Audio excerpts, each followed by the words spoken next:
One last nigh, one last pie, one last cry.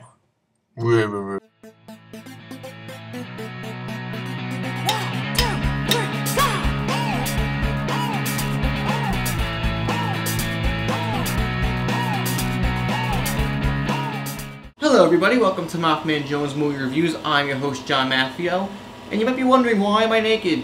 Or you don't know I'm naked, I could be wearing pants for all you know.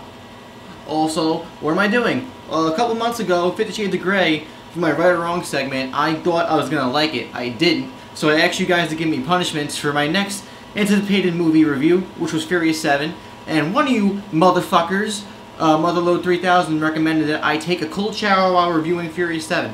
Well, I'm not going to do the whole frickin' movie, but I'm going to go as far as I can before I don't get hypothermia. So, let's go in 3, 2, 1. Oh, Jesus. Today's featured movie is Furious 7.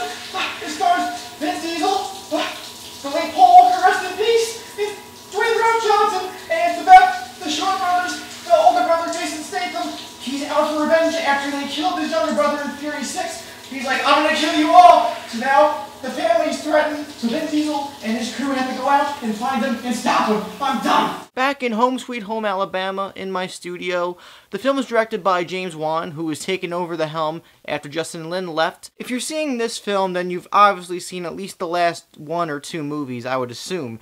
Maybe not the ones that came like the first, because a lot of people actually came onto this franchise from Fast 5, including myself. I was not really a fan of this before Fast 5. Furious 7 is a fun time. Like the previous 2 movies that have come before it, it has a good mix of emotion, energy, excitement, and thrills. You get your good action sequences, which many of you've seen in the trailer, or at least glimpses of them. You get some more bonds and connections between the family, including Vin Diesel, Paul Walker, Michelle Rodriguez, Dwayne The Rock Johnson, the one who plays Mia, Dom's sister. All these characters, all these actors, you could tell they're all Tyrese, Ludacris. You could tell they're all having organic chemistry because they've been doing this franchise for so long now, and they all just really love each other, and it's actually really endearing and sweet. Even if the movie isn't as good as people would hope it to be, the idea that these people are having a fun time making the movie and they actually care about each other in real life, it makes the movie better in a way. There's more than a handful of sequences in this movie. The first one is ridiculously incredible, and it shows James Wan's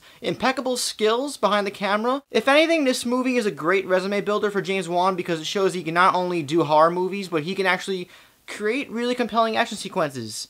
Even though I do think the last big action sequence suffers from being too long and too crazy, and also the movie becomes like this crazy Saturday morning TV show in a bad way towards the end, in my opinion. But most of the rest of the movie is a really good attempt at being a Saturday morning cartoon show like G.I. Joe, for example. However, the plot is very convoluted, even though it's a very simple plot. It gets convoluted because, unfortunately, due to tragic events, Paul Walker passed away in late 2013, and obviously you could really tell they had to alter a lot of story elements, a lot of things. They had to use a lot of ADR, which is like automated dialogue they do after the movie's done shooting, and probably that's where the younger brothers came in, where they were stand-ins or they helped do stunts, and you could tell it's really obvious, unfortunately. A lot of things just seem to happen so suddenly and spontaneously out of nowhere, and they don't really make a lot of sense.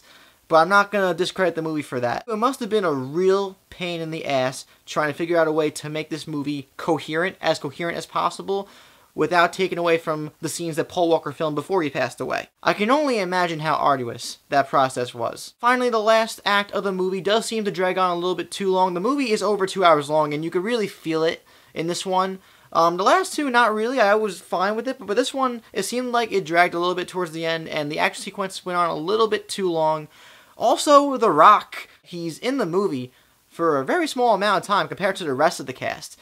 And I don't know why, if that was a story decision, but it was satisfying when he was in the movie, but it was kind of weird to not see him there. Furious 7 was a very average action movie in comparison to the last 2 movies as well. It's probably the weakest. However, I have to say, it's been a day now, and I still can't stop thinking about the last couple minutes of this movie. Oh my god, I'm getting welled up. Holy shit. What's happening? I didn't do this in the theater yesterday. They very endearingly and passionately dedicated the last couple minutes of this film to Paul Walker, and the way that they let him go out is It's beautiful. It really is. It's the way they did it. It's kind of obvious when you watch it, but it's just still a very beautiful sequence. And if I take away anything from this movie that is memorable, it is that last sequence, because it is. But yeah, Fury 7 is a fun time that has a really simple story that became convoluted, good action sequences, some emotion that seems unnecessary, some things just seem to be thrown in there out of nowhere, some like plot devices and stuff like that.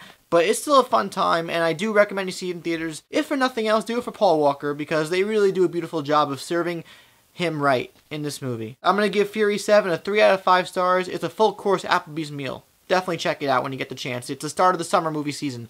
Yeah. Really quick, for my right or wrong segment, I predicted, I think it's going to be a fun movie, but I think it's just going to be okay. And I was right. So, no punishments this time. Next movie coming up for this segment is Avengers in a month. Holy crap, Avengers comes out in a month? Less than a month? Holy shit! I want to know from you guys, what did you think of Fury 7? Let me know what you thought about it in the comments down below. What's your favorite of the franchise? Mine's probably Fast 5. Also, if you like this video, please like it and subscribe to my channel so you'll never miss a video from me ever again. Also, check out Facebook and Twitter in the info box. I'm John Maffio, aka MaffmanJones, and I'll see you again next time. God help me!